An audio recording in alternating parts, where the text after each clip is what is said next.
In this section, we're going to be turning our attention to the phenomenon of air pollution. Air pollution is defined as the introduction into the atmosphere of substances either as solid particles, liquid droplets, or gases that have a harmful effect on humans or other living organisms or the environment. So, in this section, we're going to be focusing on outdoor air pollution. And then in the next section, we will take a look at indoor air pollution. Outdoor air pollution can come from both natural or man made sources. Natural sources of air pollution include dust storms, forest fires, and volcanic eruptions, whereas man made sources include vehicle emissions, mining, agriculture, and many of the activities we've already talked about in this class. Our focus in this section is going to largely be on these man made sources of outdoor air pollution. We'll talk about some of the biggest pollutants and where they come from. First, though, there's some terminology that we need to understand when we're discussing and distinguishing between different types of air pollution. One of these distinctions is between stationary and mobile sources of pollution. Stationary sources, which are also known as point sources, emit pollution from a fixed location. So, examples of stationary sources of air pollution, these would include power plants, mines, cropland, industrial manufacturing plants, and then there are mobile sources, also called non-point sources, which emit pollution as they move from place to place. So these are largely forms of transportation, like vehicles, ships, trains, aircraft, etc.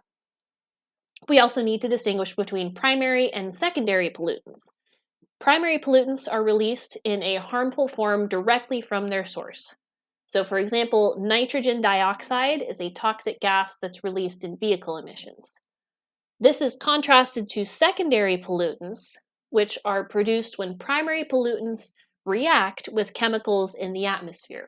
So, for example, ground level ozone is a pollutant that is formed when solar energy causes chemical reactions to occur between normal components of the air and the primary pollutant nitrogen dioxide. So, the product of that reaction, ozone, is considered a secondary pollutant. And we'll get into this more in a moment, but remember from our previous section that ozone is a good thing up in the stratosphere, but direct contact with ozone is harmful for humans and living things in general. So, down at the ground level, ozone is a pollutant. Okay, so now that we understand stationary, mobile, primary, secondary pollutants, let's take a closer look at 6 of the most significant airborne pollutants. This list of 6 are called criteria pollutants.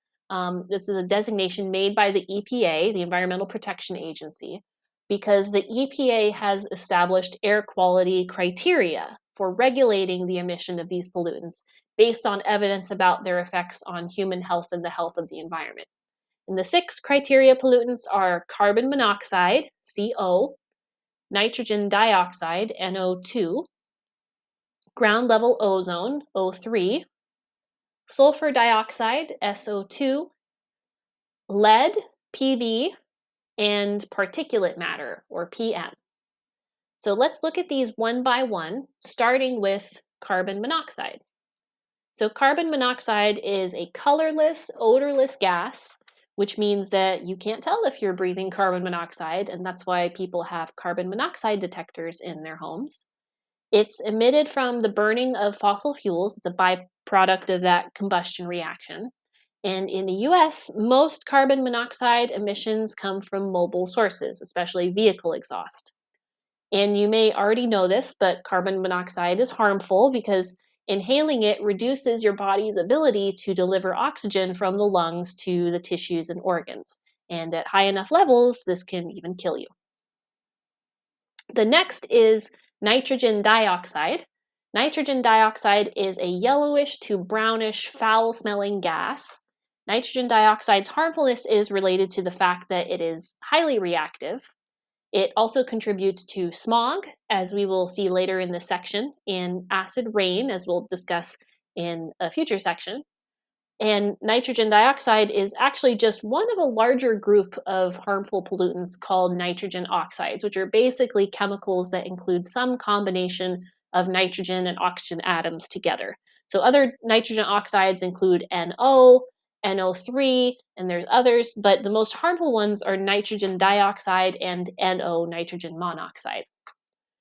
For the most part, nitrogen dioxides are produced from the burning of fossil fuels in vehicles, as well as for the purposes of electricity generation and industrial manufacturing. What you see in this image here is the now decommissioned Navajo Generating Station, which was a coal fired power plant located in the northern part of our state. And power plants are a very significant source of nitrogen oxide pollution because there happens to be a lot of nitrogen in coal. Next is ground level ozone.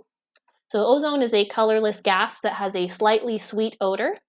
And here we call this ground level ozone because not all ozone is bad. The ozone layer found in the stratosphere is critical for the ability of living organisms to survive on Earth because it absorbs harmful UVB and UVC radiation from the sun and prevents that energy from reaching the surface of the Earth and causing what would be devastating damage to living things. So up there, ozone is good, but down here in the troposphere, ozone at the surface level or ground level is bad because ozone is highly reactive and causes cellular damage that can lead to a variety of health issues. Ground level ozone is actually a secondary pollutant. It's created as a result of chemical reactions driven by sunlight, heat, and the primary pollutant, nitrogen oxides, or volatile organic compounds, which we're going to address in a few slides from now. But because two of the ingredients for making the secondary pollutant ozone are sunlight and nitrogen oxides, hot, sunny urban areas are particularly at risk for high levels of ozone pollution. So, not surprisingly, the Phoenix metropolitan area has the fifth worst ozone pollution in the country, according to the American Lung Association. Next is sulfur dioxide. Sulfur dioxide is a colorless gas with a strong odor that is usually described as choking or suffocating. Most emissions, 73% of sulfur dioxide emissions, are byproducts of burning fossil fuels at power plants, and another 20% are released from burning fossil fuels at manufacturing facilities. And another more minor source comes from high sulfur fuels that are not used in cars, but rather in trains, ships, and heavy equipment. Lead is our fifth criteria pollutant. Lead is a heavy metal that is found naturally in the environment, and it's also present in man-made products. Previously, in the US, the most significant source of airborne lead was gasoline emissions because gasoline used to contain lead. However, the EPA established regulations banning leaded gasoline, and this brought about a 95% reduction of airborne lead between the years 1980 and 1999. So that's why when you go to the gas pump, you'll see labels like regular unleaded gasoline. Used to contain lead, but does not anymore. Today, the major sources of airborne lead are no longer gasoline because it's banned, but rather aircraft fuel and metal and ore processing plants. And an example of one of those is pictured here. Lastly, we have particulate matter, which is often abbreviated PM. So particulate matter is sort of a catch-all term for solid particles and liquid droplets that are suspended in the air. And there's a hugely wide variety of substances that can fall into this category. It includes acids, organic chemicals, metals, soil or dust particles, pollen, and spores. The thing that unifies these is that particulate matter is very, very small. But nonetheless, EPA divides particulate matter into two categories that are basically small and smaller. So PM10, particulate matter 10, which is also called inhalable coarse particles, are particles that are between 2.5 and 10 micrometers in size. And these particles usually come from dust that is kicked up from roads and farms and construction sites and mines and any other barren landscapes. And then PM 2.5 is even smaller. These particles are less than 2.5 micrometers in diameter, and they usually come from burning fossil fuels and waste. And to give you perspective on how small these are, a human hair, which is represented in this illustration on the slide, is 50 to 70 micrometers in diameter. So the larger of the two particles, PM10, is 5 to 7 times smaller. And then the fine particles are 20 to 30 times smaller. The fine particles are so small that they can even pass through your lungs and into your bloodstream. and cause health effects, which we'll talk about in the next section. But before we get there, there's a couple more topics related to outdoor air pollution that we need to cover. One of these is volatile organic compounds, or VOCs. We mentioned these briefly when talking about ozone. So VOCs are carbon-containing chemicals that are emitted as gases from natural and man-made sources. Examples of some common VOCs include the chemicals benzene, toluene, formaldehyde, vinyl chloride, chloroform, and phenol. And common household products where you can find these chemicals include paints, paint strippers, varnishes, cleaning and disinfecting products, as well as cosmetic products. And like I mentioned, in the next section, we're going to be getting into the human health effects of these things. But just a couple more topics, one of which is smog. Smog is a mixture of air pollutants that form over urban areas as a result of the burning of fossil fuels. And the word smog is actually a mashup of two words, smoke and fog. And there are two different types of smog. Industrial smog is smog that is produced directly by the burning of fossil fuels. So it consists of carbon monoxide, sulfur dioxides, and mercury that all contribute to the smog. And then the alternative photochemical smog, you can kind of think about this as like secondary smog in the same sense that we think about primary versus secondary pollutants. So photochemical smog is smog that is formed when sunlight initiates chemical reactions between primary pollutants and normal atmospheric chemicals. Photochemical smog is a blend of over 100 different chemicals, but the major components are nitrogen oxides and ozone. So remember that nitrogen oxides and volatile organic compounds are primary pollutants, and they will undergo chemical reactions that are driven by sunlight to create ozone.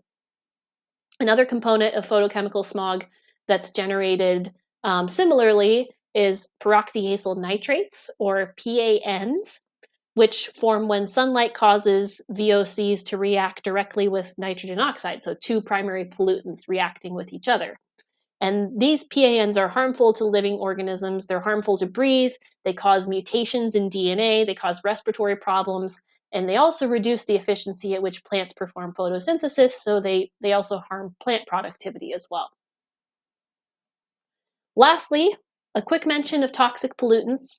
Toxic pollutants are chemicals that are known or suspected to cause cancer or other serious health effects, which can include reproductive dysfunction or birth defects, or are also known to cause other harmful environmental effects. So some examples of toxic pollutants include benzene, which is found in gasoline, perchloroethylene, which is emitted by some dry cleaning facilities, methylene chloride, which is found in solvents and paint strippers, asbestos, you've probably heard of that one, which is, it used to be used and is still present in many old building and construction materials. Toluene is a component of paint thinners, glues, nail polish, and stain removers. And in the next section, we're going to be going into more detail about the harms that are caused by air pollutants to human health, and the impact of pollutants that we're exposed to indoors rather than outdoors as well.